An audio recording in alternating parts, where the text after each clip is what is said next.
Hey guys, tonight we're going to dim the flickering torchlight, quiet the rustle of parchment, and tiptoe into a forgotten corner of Astoria Place where the rigid discipline of monastic life somehow intertwined with the unpredictable chaos of the animal kingdom. Imagine, if you will, the cool, damp stone walls of a medieval monastery, the scent of old books and beeswax lingering in the air, and then a sudden squeak, a contented purr, or the distant bleating of a sheep. You're about to discover a world far removed from the austere, silent image we often hold of medieval monks. This isn't just about solemn prayers and illuminated manuscripts. It's about the furry, feathered, and scaled companions who share their lives, often in the most unexpected ways. Now, I should warn you, this journey might be so incredibly unthrilling that you probably won't survive it without drifting off. But hey, that's the point, isn't it? So, before you get comfortable, take a moment to like the video and subscribe, but only if you genuinely enjoy what I do here.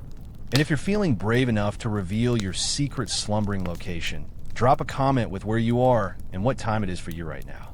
I'm always curious to see where these sleepy whispers reach. Now, dim the lights, maybe turn on a fan for that soft background hum, and let's ease into tonight's journey together. You find yourself transported, not to a grand cathedral, but to a humble, yet bustling, monastic enclosure. The air is thick with the scent of wood smoke, damp earth, and perhaps a faint tang of something wilder, something untamed. You can almost feel the rough wool of your simple tunic against your skin as you trudge through the cloister, the echoing footsteps of your fellow monks a rhythmic counterpoint to the quiet sounds of the surrounding farm. This isn't just a place of prayer and contemplation. It's a self-sufficient ecosystem, a miniature world designed to sustain itself, body, and soul. And within this carefully structured world, animals were not merely an afterthought. They were woven into the very fabric of daily existence, sometimes by design, often by sheer proximity. Think of the sounds that would have filled your medieval monastic day.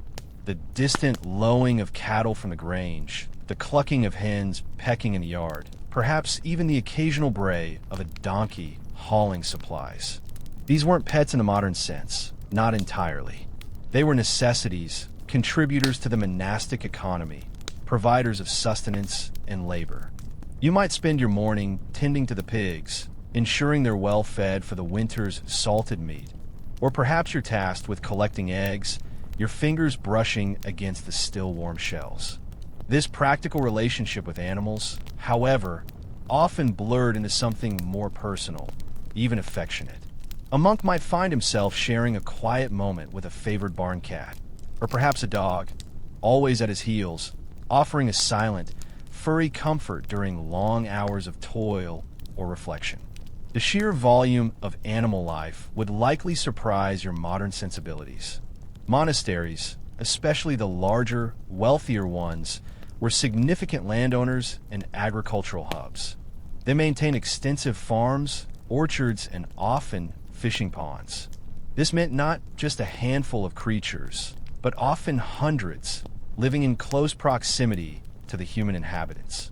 Imagine the constant symphony of animal noises, a living soundtrack to the monastic liturgy.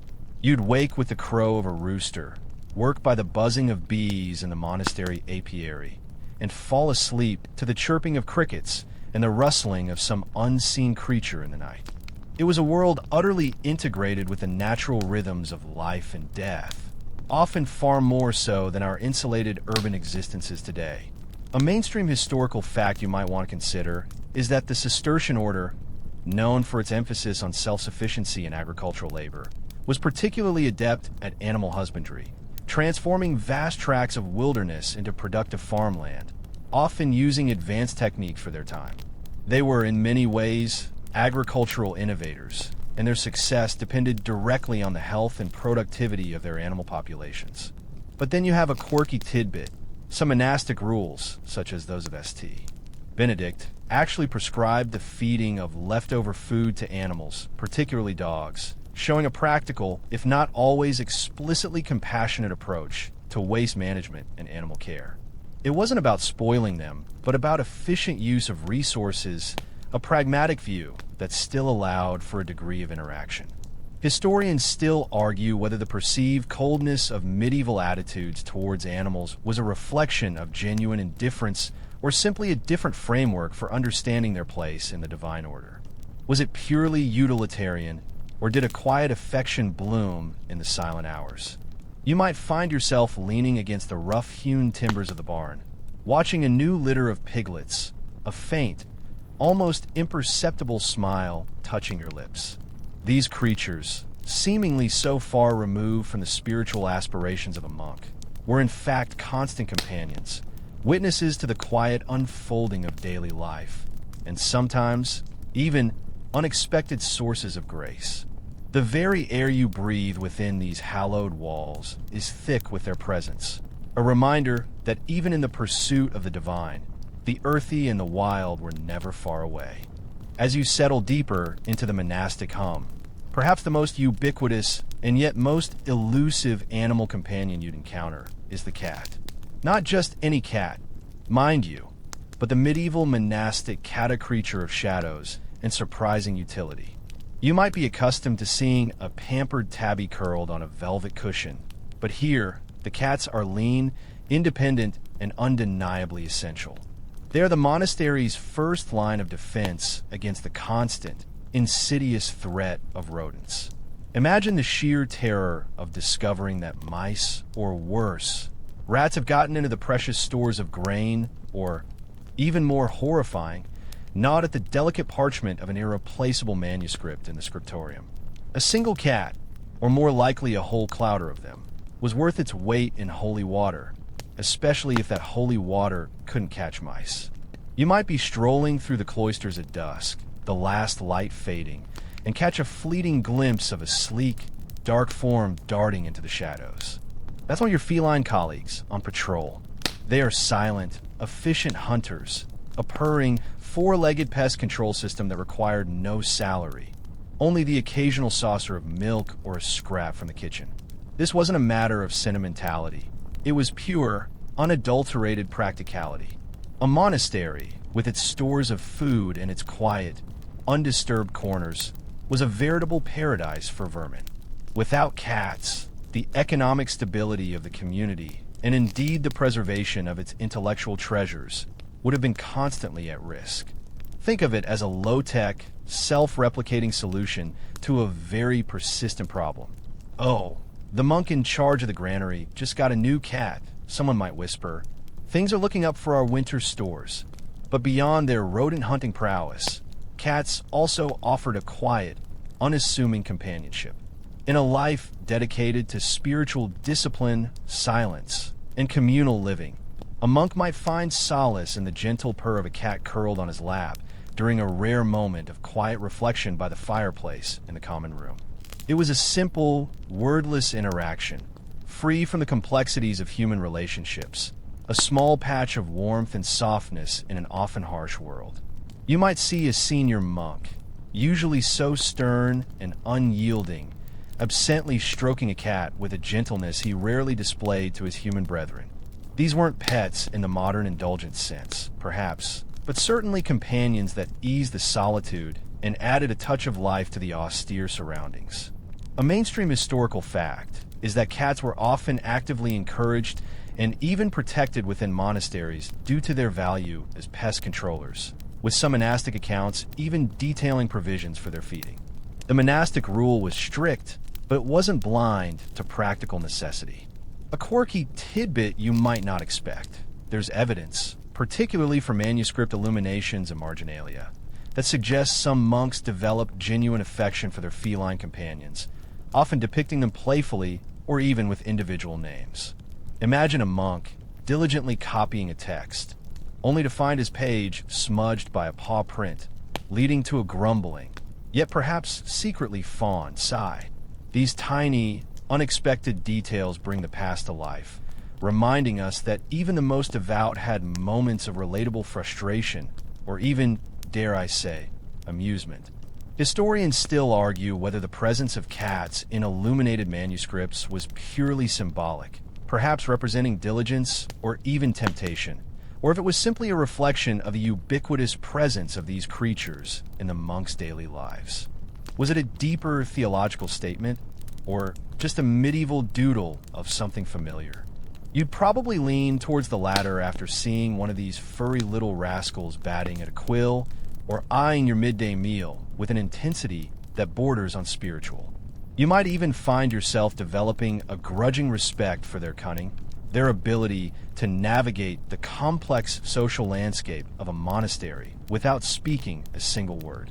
They were the silent observers, the furry shadows, and the occasional source of quiet amusement, reminding you that even in the most disciplined of environments, a touch of wildness, a hint of independent spirit, could thrive.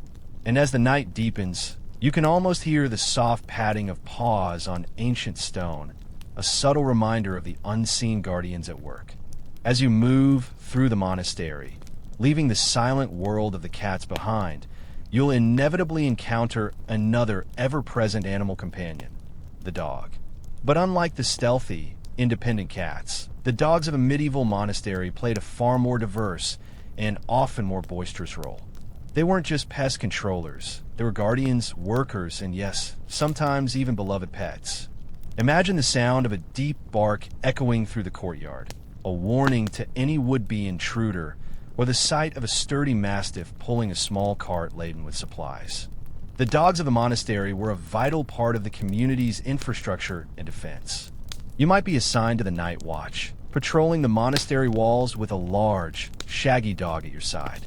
Its keen senses are your first line of defense against bandits or wild animals. Its low growl, a far more effective deterrent than any prayer.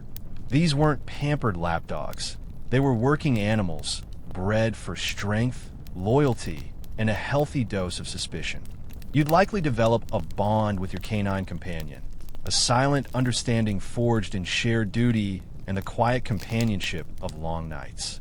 A scratch behind the ears, a shared piece of dried meat, these small gestures would build a connection that transcended mere utility. But the dogs of the monastery weren't just guards. Some were trained to herd livestock, their sharp barks and nimble movements guiding sheep and cattle to pasture.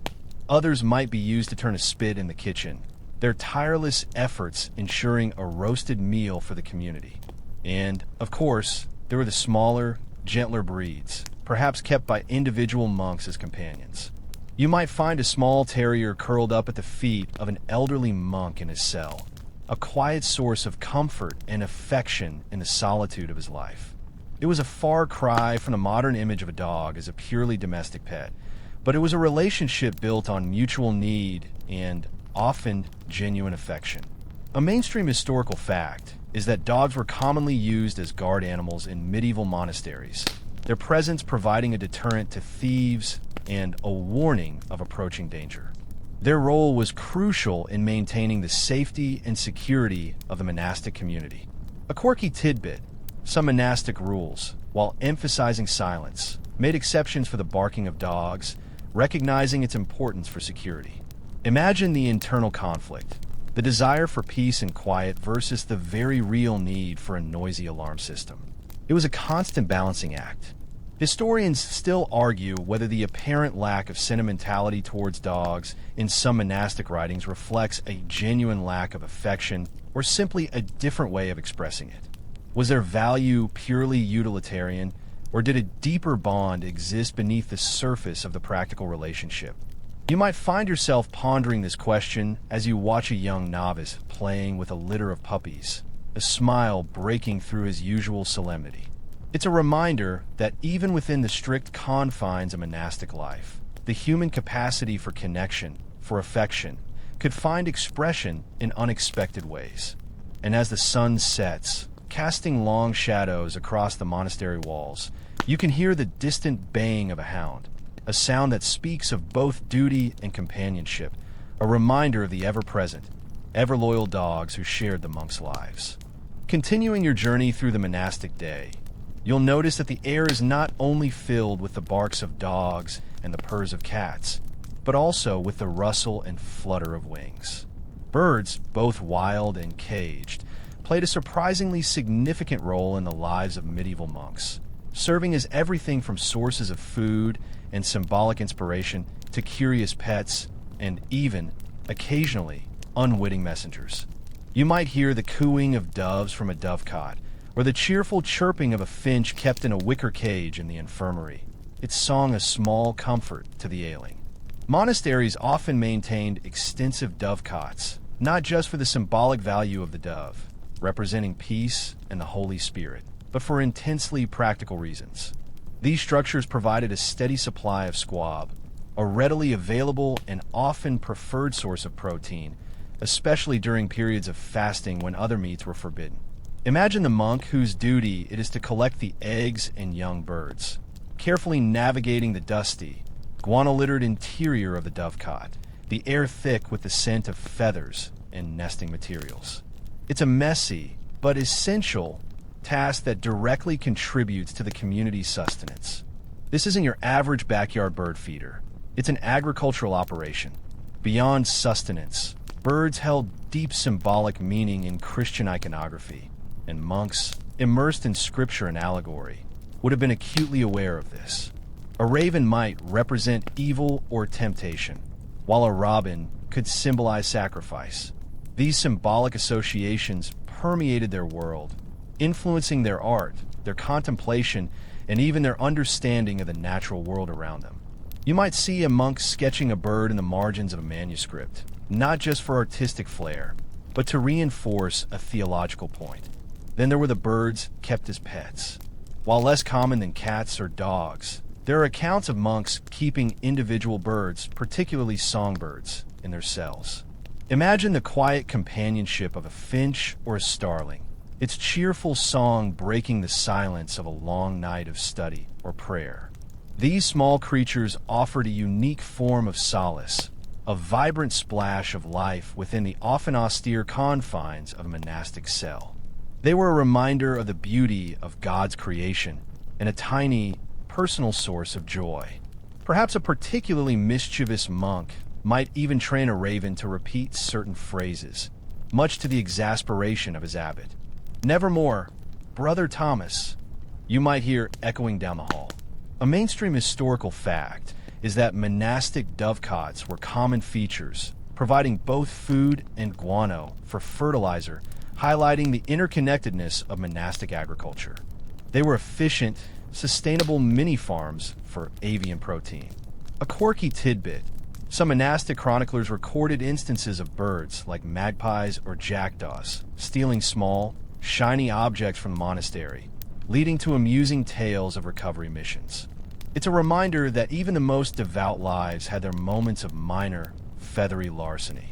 Historians still argue whether the occasional depiction of exotic birds in monastic art, far removed from local fauna, was purely imaginative, or if it suggests the presence of rare, imported specimens in some wealthier monasteries. Did a monk actually encounter a parrot from distant lands? Or was it just a fantastical flourish? You might find yourself peering into a dimly lit corner of the scriptorium, where a monk meticulously inks a vibrant peacock into a gospel book, its plumage an explosion of color against the muted parchment. The peacock, with its symbolic connection to immortality, offered both beauty and meaning. As you drift deeper into the tranquility, the faint chirping of unseen birds in the monastery garden, a gentle counterpoint to the rustling leaves, reminds you of the subtle, yet profound, presence of these winged beings in the monks' lives. Beyond the individual creatures and the symbolic flights of fancy, the true bedrock of monastic animal life lay with the farm animals. These weren't companions in the intimate sense of a cat or dog, but rather the silent, hard-working engine that powered the entire monastic enterprise. You wouldn't be stroking their fur. You'd be mucking out their stalls, guiding them to pasture, and relying on them for your very survival. Imagine the deep, earthy smell of the barn, a mixture of hay, manure, and warm animal bodies as you go about your daily chores. From the robust oxen that pulled the heavy plows through the stubborn medieval soil, to the sheep that provided both wool for your habit and meat for the monastic table. These animals were the living capital of the community. You might spend a crisp autumn morning guiding a team of oxen, the slow, rhythmic creak of the plow behind you, turning the earth for the next season's crops. It was backbreaking work, but utterly essential. The success of a harvest, and thus the well-being of every monk, depended on the strength and endurance of these beasts. Then there were the pigs, often left to forage in the monastic woods, providing a vital source of fat and protein. Imagine the boisterous squealing as you slop their trough, or the satisfying weight of a well-fed hog destined for the smokehouse. And the cows, of course, offered milk for cheese and butter, their gentle lowing a constant presence in the fields. You might find yourself assisting with the milking, the warm, frothy liquid filling your bucket, a direct link to the sustenance that would appear on your humble table later that day. These animals were managed with a combination of practical knowledge, inherited tradition, and an understanding of the rhythms of the natural world. Monks, particularly those in orders like the Cistercians, became expert agriculturalists, meticulously recording breeding cycles, fodder requirements, and the best times for harvesting. It wasn't just about faith, it was about efficiency and survival. The Grange, the monastic farm, was a hub of activity, a testament to the fact that spiritual devotion often walked hand in hand with hard, physical labor and shrewd economic management. A mainstream historical fact is that monastic estates were often at the forefront of agricultural innovation, including selective breeding and crop rotation, largely due to their organized labor and long-term planning. They were the Silicon Valley of medieval farming.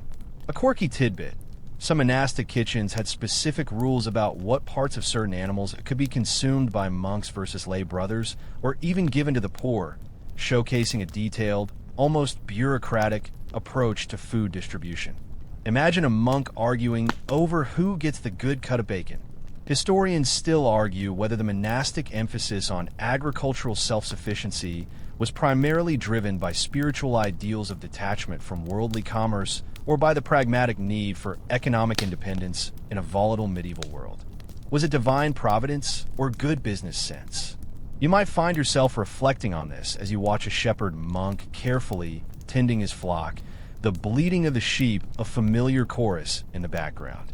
Their lives, intimately connected to the cycles of these animals, were a constant dance between the spiritual and the intensely practical.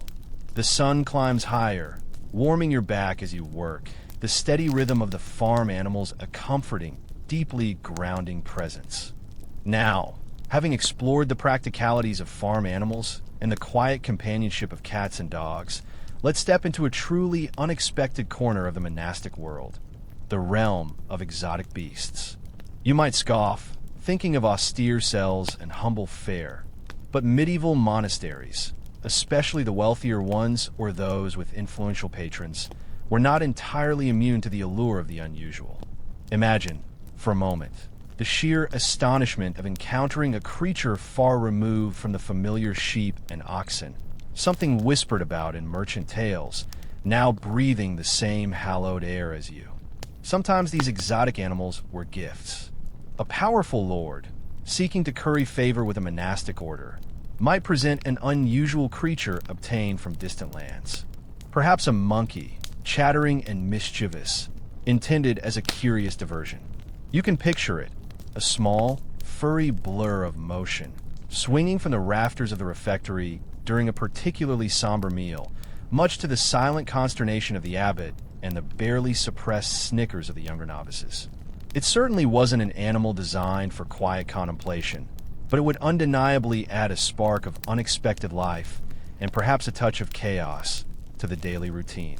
Other times, these animals were brought back by monks themselves, those rare individuals who had undertaken pilgrimages to far-off lands or served as emissaries for their order. A monk returning from the Crusades, for instance, might bring with him a gazelle or a falcon, not just as trophies, but as living curiosities to be studied or admired. These animals, utterly out of their natural habitat, would have been objects of immense fascination, drawing hushed conversations and wide-eyed glances from the local populace when they were occasionally glimpsed. They were living proof of the wider world beyond the monastery walls, a world full of wonders and mysteries. The motivations for keeping such creatures were varied. Part of it was undoubtedly status. Possessing a rare animal signaled wealth, influence, and connections to distant lands. But there was also a genuine scholarly interest. Monks were often the custodians of knowledge, and observing an exotic creature, even one confined to a monastery enclosure, could contribute to their understanding of God's diverse creation.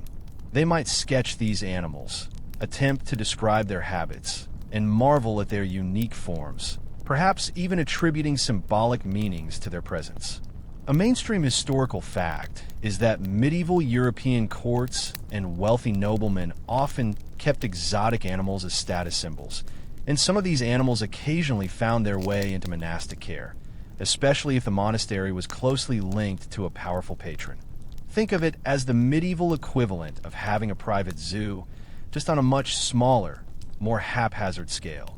A quirky tidbit: there are scattered accounts, some perhaps more legend than fact, of monks attempting to domesticate animals like lynxes or even small bears, treating them almost like oversized, somewhat dangerous house pets. Imagine trying to explain to a new novice why Brother Anselm's cat just ate his sandals. Historians still argue whether the presence of exotic animals in monastic settings was a genuine attempt at zoological study or purely a display of prestige and curiosity. Was it scientific endeavor or simply showing off? You might find yourself peering through the bars of a crude enclosure, watching a small, sad-eyed monkey pick at its food, a fleeting moment of pity mingling with the profound sense of dislocation that such a creature must have felt. It's a testament to the unpredictable nature of medieval life that even within the supposedly rigid confines of a monastery, the wild, the rare, and the utterly unexpected could occasionally find a temporary home. And as the evening light paints the courtyard in hues of gold, you can almost hear the faint, strange cry of a bird that belongs to another continent, a sound that briefly transports you far beyond the monastery walls.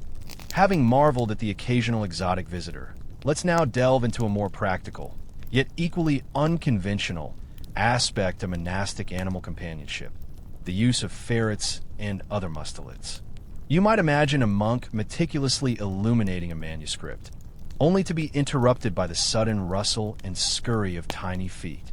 This wasn't just a nuisance, it was a constant battle, and for that battle, the monks often enlisted some surprisingly nimble allies. Imagine the frustration of a granary filled with plump sacks of grain, only to discover it's been breached by an army of mice. Or perhaps, worse, rats have begun to infest the monastic cells, gnawing at wooden furniture and, more terrifyingly, potentially carrying disease. Traps could only do so much, and cats, while effective in open spaces, sometimes struggled with the intricate tunnel systems of a determined rodent population. This is where the long, sleek bodies and predatory instincts of ferrets, or even polecats, though less commonly domesticated, came into their own. You might be present when a monk, perhaps the master of the granary, releases a small, wriggling ferret into a suspected rodent hideout. The ferret, with its acute sense of smell and relentless pursuit, would quickly flush out the hidden vermin, driving them into the open where they could be dealt with. It was a brutal but efficient form of pest control, a living, breathing, and remarkably agile weapon against the tiny invaders. The ferret's natural hunting instinct made it perfectly suited for navigating tight spaces and relentlessly pursuing its prey, a skill far beyond the capabilities of even the most diligent cat. These weren't cuddly pets, though some monks undoubtedly developed a working affection for their fierce little allies. They were tools, honed by instinct, deployed with precision. The ferret would return, perhaps with a triumphant chitter, its duty done, ready for a reward of a scrap of meat or a dish of milk. It's a testament to the pragmatic nature of monastic life that they would employ such wild, often untamed, creatures to solve their very pressing problems. It truly shows that necessity is the mother of invention, or in this case, the mother of unconventional alliances. A mainstream historical fact is that ferrets have been used for pest control, particularly for hunting rabbits and rodents, for centuries across Europe, including in various agricultural settings like monasteries. They were a known quantity for their effectiveness. A quirky tidbit: some medieval texts mention monks keeping ferrets in small, ventilated cages, ready to be deployed at a moment's notice, almost like a living, breathing pest control kit. You can almost hear the whispered command, "Brother, fetch the ferret. We have an infestation." Historians still argue whether the widespread use of ferrets in monasteries was a common, everyday practice or a more specialized solution reserved for severe infestations. Was it standard operating procedure or a last resort? You might find yourself observing a monk, his face grim with determination, as he prepares to release his ferret, the small animal wriggling with an almost palpable eagerness for the hunt. It's a primal scene, a reminder that even within the walls dedicated to spiritual contemplation, the raw, unvarnished realities of survival and the unexpected allies forged within it were never far away.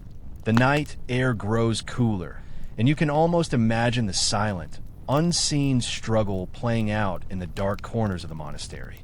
As your sleepy journey through the monastic animal kingdom continues, prepare yourself for perhaps the most surprising and improbable companions of all: bears. Yes, you heard that right. While not a common sight in every monastery, scattered medieval accounts and legends speak of monks coexisting, and sometimes even cooperating, with these formidable creatures.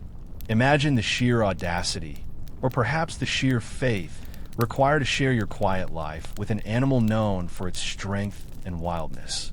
One of the most famous, albeit legendary, tales involves Saint Gall, an Irish monk who, in the 7th century, is said to have encountered a bear in the wilderness where he sought to establish his hermitage.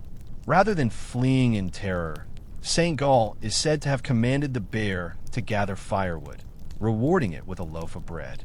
The bear then became a docile companion, helping him with his chores.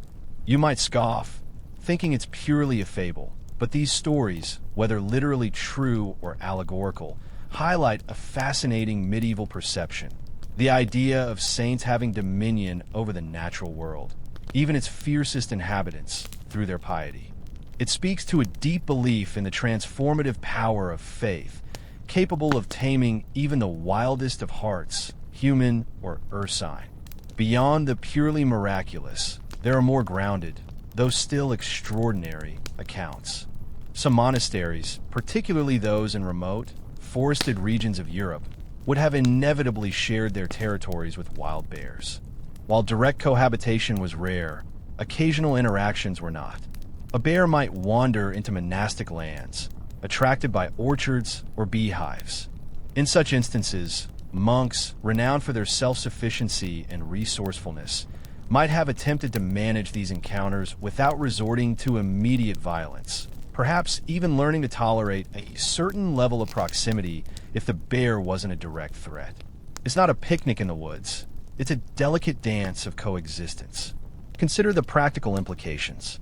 A large, powerful animal like a bear, if somehow accustomed to human presence, could be an intimidating guardian, a natural deterrent to brigands or other undesirable visitors. Of course, the risks were immense, and keeping a wild bear as a true companion would have been a perilous undertaking.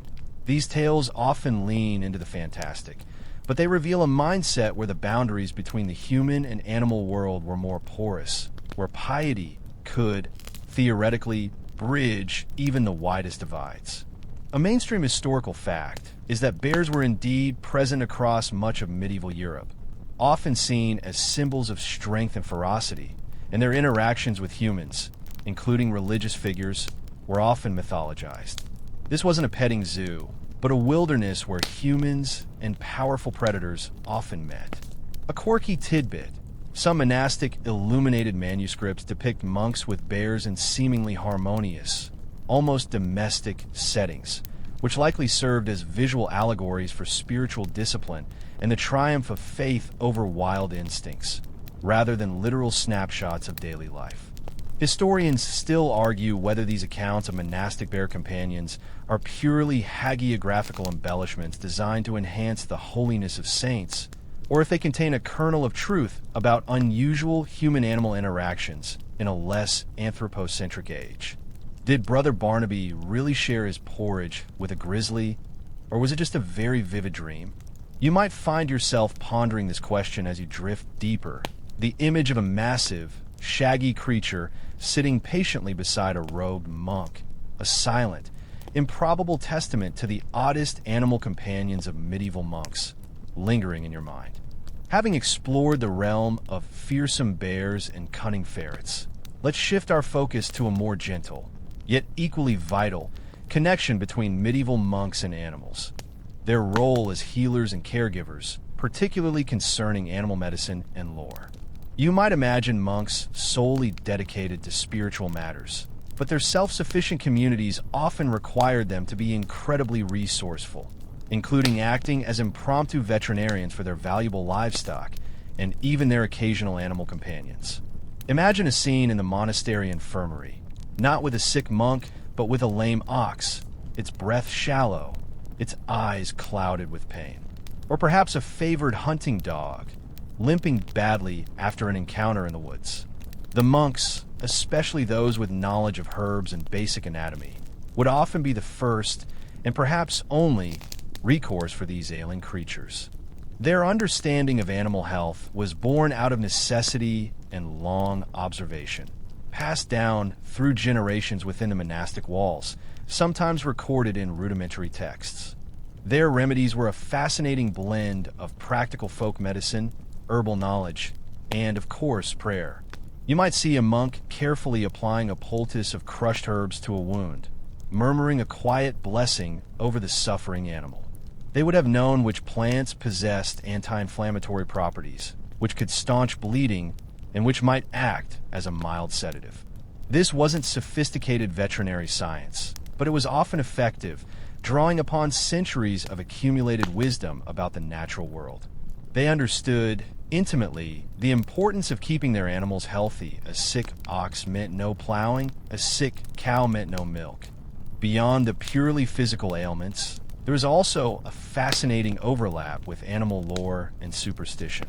Some illnesses were attributed to evil humors or even demonic influence, and thus required spiritual as well as practical intervention. You might witness a monk performing a simple exorcism over a particularly distressed animal or tying a protective charm around its neck. It's a vivid reminder that the medieval worldview was a complex tapestry woven from faith, observation, and a healthy dose of the supernatural. A mainstream historical fact is that medieval herbal medicine, often cultivated and studied in monastic gardens, was applied to both human and animal ailments, showcasing a holistic approach to health within these communities. The same plants that eased a monk's headache might be used for an animal's stomachache.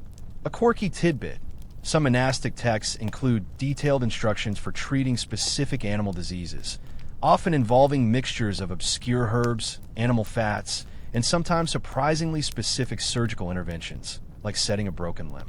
Imagine the calm precision required for such a delicate operation.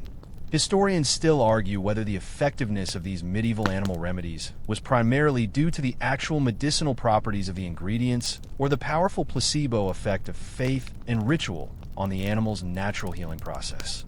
Did the prayer actually heal, or did it merely calm the beast enough for the natural healing to begin?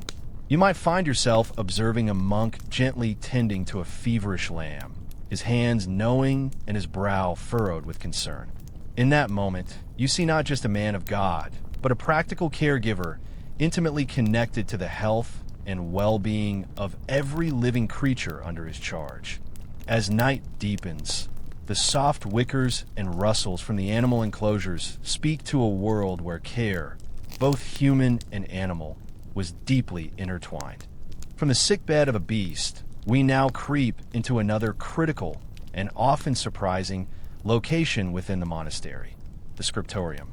This hallowed hall, filled with the scratching of quills and the scent of ink and parchment, might seem like a purely human domain dedicated to the silent art of copying and illuminating texts.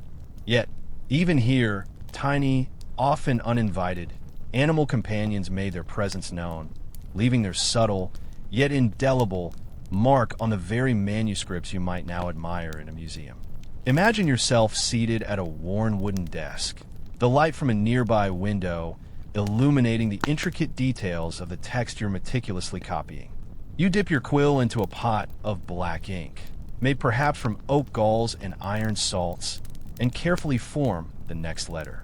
But as you work, you notice a tiny, almost invisible speck moving across the pristine surface of your parchment, which, remember, is made from animal skin. This isn't just dust, it's a bookworm, or more likely, the larvae of a beetle slowly but surely munching its way through your precious work. The horror. These tiny invaders were a constant source of frustration.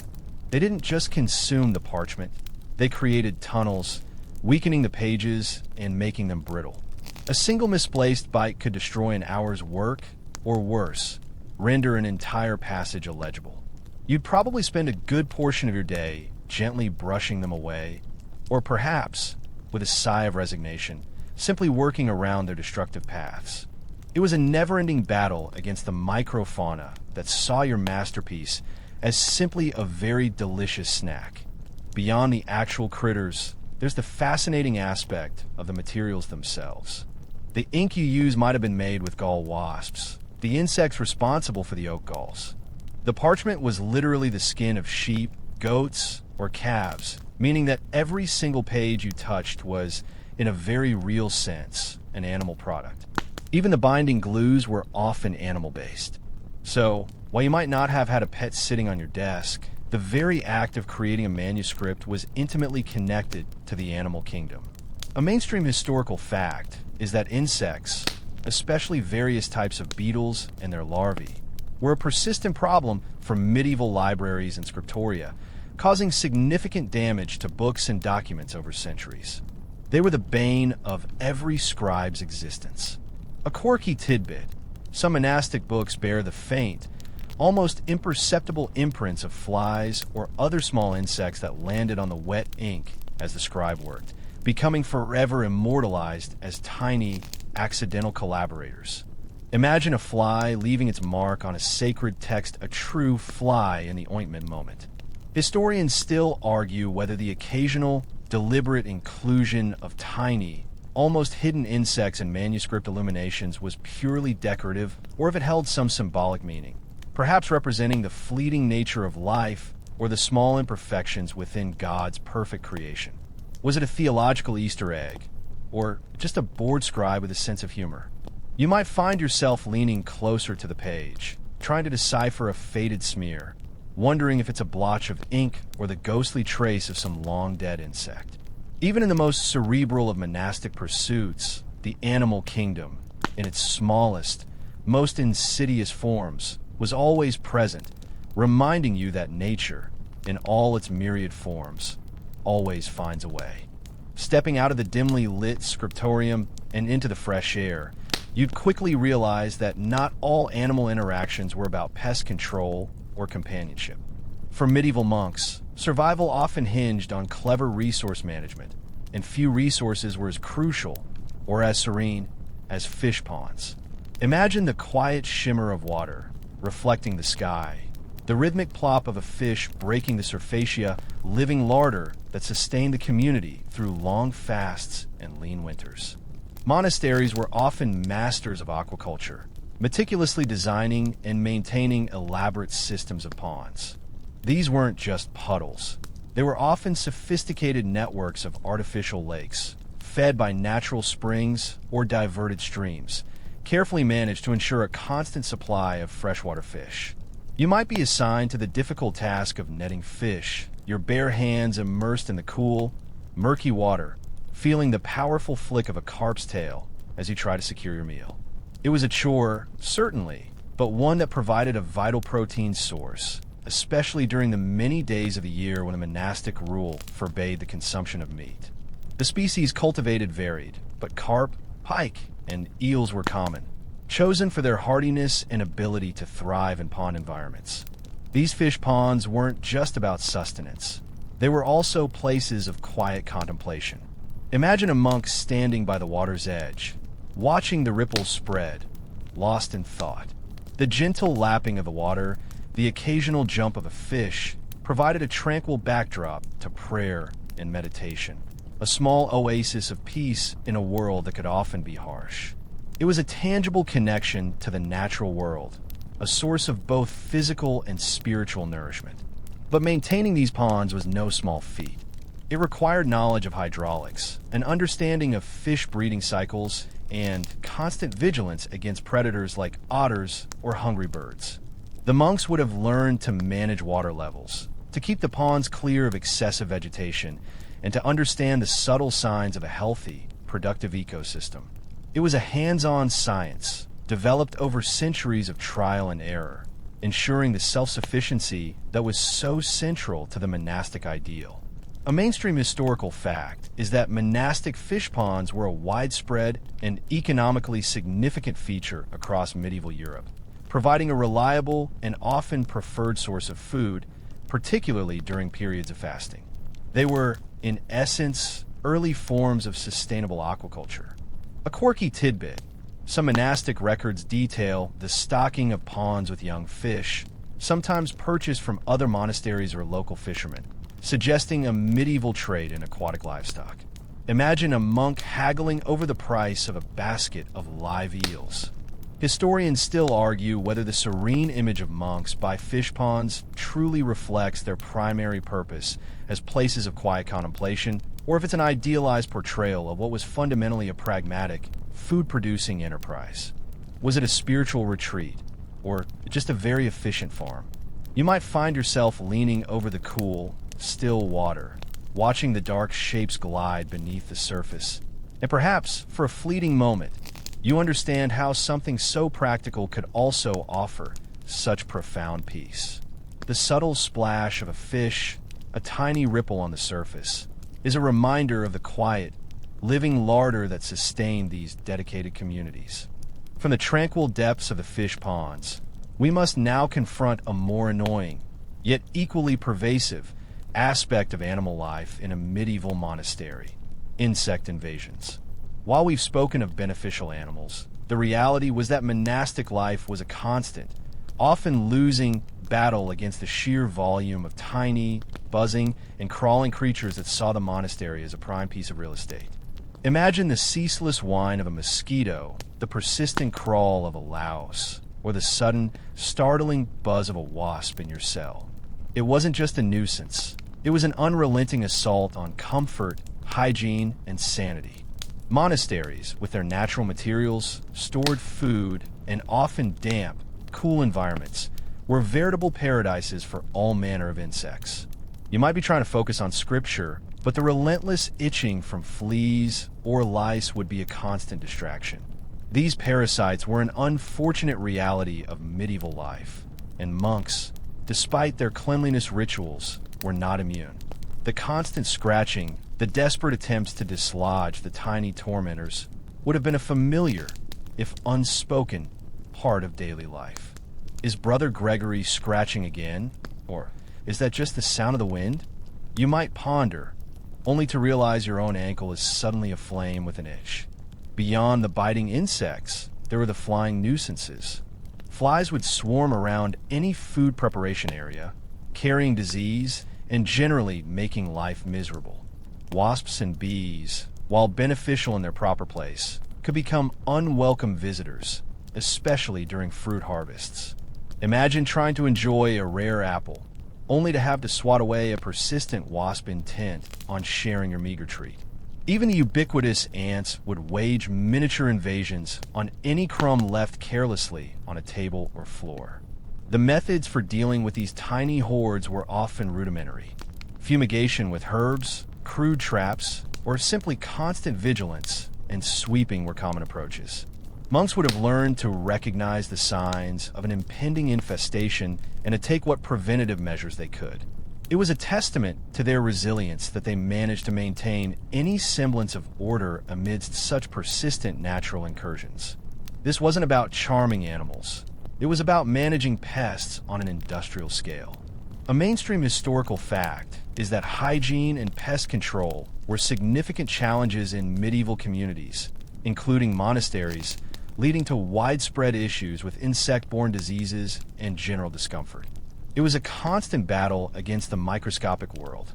A quirky tidbit: some monastic inventories record purchases of fly whisks or other simple tools specifically designed to combat insects, showing a pragmatic acceptance of the problem in an attempt at mitigation.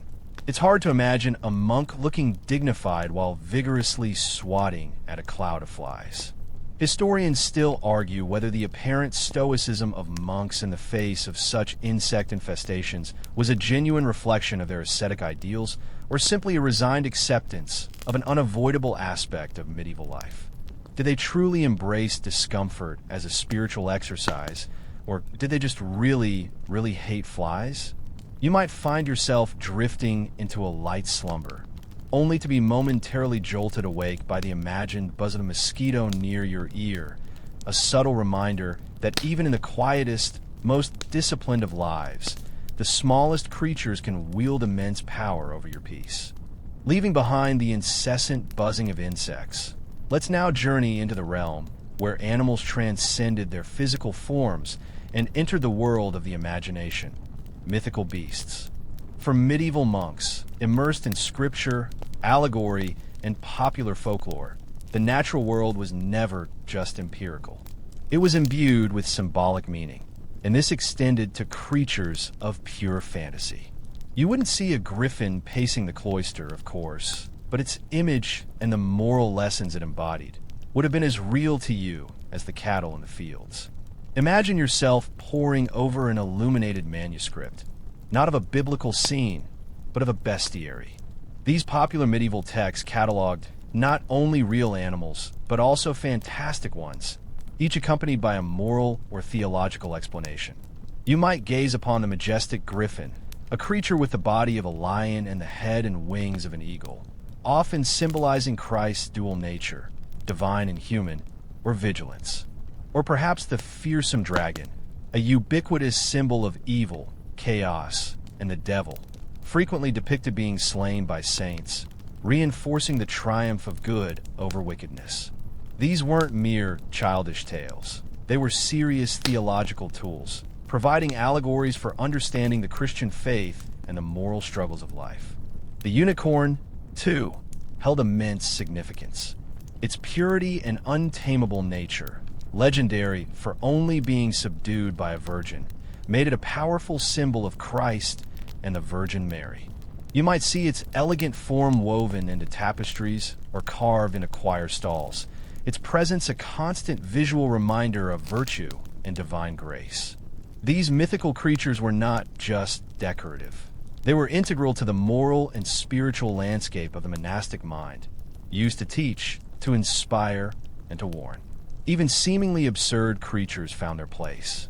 Consider the bonacon, a bull-like beast whose only defense was to expel caustic dung over a vast distance, a truly bizarre and perhaps humorous inclusion, often interpreted as a warning against unbridled wrath or foul speech. The inclusion of such outlandish creatures, often alongside accurate depictions of real animals, speaks to a medieval worldview where the lines between the factual and the allegorical were far more blurred than they are today. Monks found spiritual lessons in everything, from the smallest insect to the grandest, most fantastical beast. A mainstream historical fact is that bestiaries, collections of animal descriptions, both real and mythical, accompanied by moral or religious interpretations, were highly popular and influential texts in medieval Europe, widely copied and studied in monasteries. They served as a form of moral instruction and natural philosophy. A quirky tidbit: some bestiaries described animals like the Sera, a winged sea monster with a serrated fin, claiming it could saw through ships, a tale likely born from exaggerated sailor stories, but taken seriously enough to be included in scholarly works. Imagine reading that one just before going to bed. Historians still argue whether the literal belief in these mythical creatures was widespread among all levels of medieval society, including monks, or if they were primarily understood as symbolic representations and pedagogical tools. Did they truly believe in the Bonacon's projectile poop, or was it just a vivid metaphor? You might find yourself turning a page, encountering an image of a fierce dragon, its eyes burning with malevolence, and feel a shiver run down your spine. In the quiet solitude of the scriptorium, these fantastical beasts, though unseen, held immense power over the medieval imagination, guiding moral conduct and shaping the spiritual landscape. Having traversed the fantastical realms of mythical beasts, let's bring our attention back to the more grounded, yet still evolving, topic of animal welfare and ethics within the monastic framework. You might assume that medieval attitudes towards animals were universally harsh and purely utilitarian, but the monastic approach was often nuanced, shaped by a complex interplay of practicality, theological doctrine, and an emerging sense of stewardship. It wasn't always modern animal rights, but it wasn't outright cruelty either. Imagine a monk tending to a sick lamb, carefully applying a salve to its wound. Is this compassion or simply sound economic management? For medieval monks, the distinction wasn't always clear-cut. Their primary concern was the health and productivity of their animals, as these creatures were vital to the monastery's survival. This often meant providing adequate food, shelter, and basic care. A starving ox wouldn't plow, and a neglected flock wouldn't yield wool. So, out of necessity, a certain level of care was inherent in their practices. However, beyond mere pragmatism, there were theological considerations. Christian doctrine generally placed humanity above animals in the divine hierarchy, granting dominion over them. Yet, this dominion often came with an unspoken responsibility, a sense of stewardship. Animals, as part of God's creation, were to be treated with a certain respect, not subjected to wanton cruelty. You might hear sermons that emphasize the dignity of all creation, even if that dignity didn't translate into equal rights. Remember the biblical passages about caring for the weakest among us. Sometimes this extended to the beasts of the field. Furthermore, some monastic rules, particularly those emphasizing asceticism and self-denial, indirectly promoted a less consumptive relationship with animals. While meat was consumed, particularly by lay brothers and during certain feasts, its consumption was often restricted for professed monks, especially during fasting periods. This wasn't about animal welfare, but about spiritual discipline, yet it certainly reduced the demand for animal products. You might find yourself on a strict Lenten diet, grateful for the fish from the pond, but otherwise avoiding meat, perhaps even developing a more detached, yet not necessarily unkind, relationship with the animals raised for food. A mainstream historical fact is that the concept of animal welfare as we understand it today is largely a modern construct, but medieval ethical discussions, often within a theological framework, did touch upon the proper treatment of God's creatures, emphasizing responsible dominion rather than wanton abuse. It was a nascent form of ethical consideration. A quirky tidbit: some monastic hagiographies tell tales of saints who displayed extraordinary empathy for animals, protecting them from hunters or healing their injuries, reflecting an ideal of spiritual purity that extended compassion to all living things. These tales might have been exaggerated, but they illustrate a desired virtue. Historians still argue whether the occasional acts of monastic kindness towards animals were genuine expressions of proto-animal welfare or simply isolated instances of individual piety that ran counter to prevailing societal norms. Was it true compassion or just a pious anecdote? You might find yourself observing a monk gently leading an old, weary horse to pasture, its working days over, and see a flicker of something beyond mere utility in his eyes. It's a quiet moment, a subtle testament to the complex, evolving relationship between humanity and the animal kingdom, even within the strictures of medieval monastic life. As our long, quiet journey through the medieval monastery draws to a close, we arrive at the legacy of monastic animals, how their enduring presence shaped not only the lives of the monks themselves, but also our modern understanding of this unique historical period. You've walked through the cloister, heard the animals, and witnessed their many roles. Now, reflect on the subtle, yet profound, impact they left behind, a quiet testament etched into history. Imagine trying to understand medieval society without recognizing the ubiquitous presence of animals. It's simply impossible. From the parchment of their most sacred texts to the food on their plates, from the labor that built their walls to the quiet companionship that eased their solitude, animals were inextricably woven into the fabric of monastic life. They were the muscle, the warmth, the food source, the pest control, and sometimes even the unexpected source of joy or spiritual contemplation. The monks, in their pursuit of the divine, could never truly escape the earthly, living world around them. The monastic relationship with animals, though different from our modern sensibilities, provides a fascinating lens through which to view medieval attitudes towards nature, labor, and even spirituality. It reminds us that historical figures were not one-dimensional automatons, but complex individuals living in a world brimming with life, often far more intimately connected to the natural world than we are today. The clucking of a hen or the rustle of a mouse would have been as much a part of their soundscape as the chanting of psalms. Think of the lasting contributions. The careful management of livestock by monastic farms contributed significantly to agricultural advancements in Europe, laying groundwork that would benefit generations to come. The preservation of knowledge, including early forms of veterinary care and natural history observations, was often a byproduct of their interactions with animals. And the symbolic roles animals played in their art and literature continue to inform our understanding of medieval thought and spirituality. A mainstream historical fact is that monastic estates were often significant economic and agricultural centers, and their management of livestock contributed to the development of farming techniques that sustained medieval populations. They were central to the agrarian economy. A quirky tidbit: the very term pig-headed might have indirectly derived from the difficulty monks and farmers had in herding stubborn swine, a tiny linguistic legacy of their daily struggles with animal behavior. Historians still argue whether the apparent practical focus of monastic animal husbandry overshadowed any deeper spiritual or philosophical reflection on animal sentience. Was it purely about utility, or did a nascent understanding of animal welfare quietly emerge? You might find yourself drifting the distinct scent of a medieval barn, a mixture of hay, earth, and animal warmth, lingering in your senses.